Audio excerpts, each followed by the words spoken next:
ለ40 ምናምን ዓመት እንዋጋ እያሉ የትግራይ ወጣትን እያስጨረሱ አንዳቸውም ሳይሞቱ አገር ሰላም ገቡ። አሁን ማስጨርሰው አይሞቱም እነሱ። እንዋጋ ማለት እኔን ጠብቀኝ ማለት ነው። እኔ አልሞትም አንተ ሙትልኝ ማለታቸው ነው።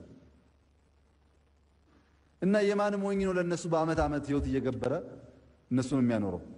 ጀግኖች ቢሆኑ ኖሮ የመቀሌን ህዝብ ጥለው ከሚሄዱ እዛ እየተዋደቁ ይሞቱ ነበር። አንተ ተዋጋ እያሉ ይሸሻሉ። አንተ ተዋጋ እያሉ ይሸሻሉ። ይሄ በጣም አደገኛ ነገር ነው። ትምህርት ወስደው እነሱም ቶሎ ብለው እጃቸው መስጠት ይኖርባቸዋል። በህግ ካልሆነ ያው ውጊያ ነው። ውጊያ ደግሞ ህይወት ይቀጥፋል። እኛ ፎሎ ያደረግናቸው ነው። ብዙ ርቀት ሊሄዱ አይችሉም። እጅ መስጠት ጥሩ ነው። እነሱም በሚመለከት ሁሌ አይሞቱም።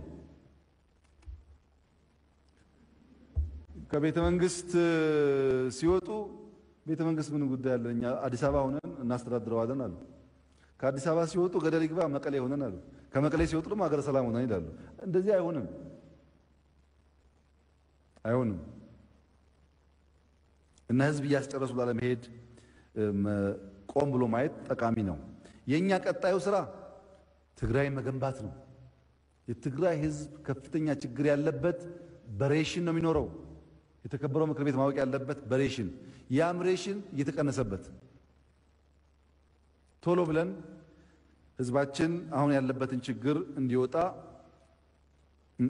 ከዛ መውጣት እንዲችል መደገፍ አለብን፣ ማቋቋም አለብን። የተሰደደ መመለስ አለብን። ስደተኛ በሚመለከት እንግዲህ የምትሰሙት ሪፖርት 30,000 ገደማ ሰዎች ተሰደዋል የሚል ነው።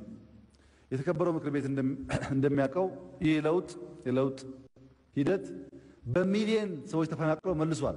30,000 ለኛ ቁርስ ናት። ልምድ አለን። በሶማሌ ልምድ አለን፣ በጌዲዮ ልምድ አለን። በሁሉ ቦታ ተፈናቅሎ አቋቁመናል። በሳምንት እናቋቁማለን። ዩኤንም የሱዳን መንግስትም ስደተኛ የሚል ኃይልም በራችን ክፍት ነው። ተባብረን ቦታቸውን መልሳቸው ዜጎቻችን ናቸው ወንጀል እስካልሰሩ ድረስ። ግን አንድ ችግር አለ። ሴቶች የሉም፣ ህፃናት የሉም። ወጣት ብቻ ነው ስደተኛ የተባለው። ይሄ ወጣት ማን ነው የሚለው ጉዳይ ጊዜ መልሶ ይሆናል።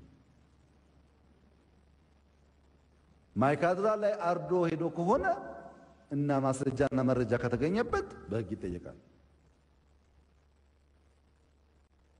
ንጹህ ዜጋ ከሆነ ግን ነገ ጧት ቢመለስ ያቋቋምነው ኮሚቴ አለ።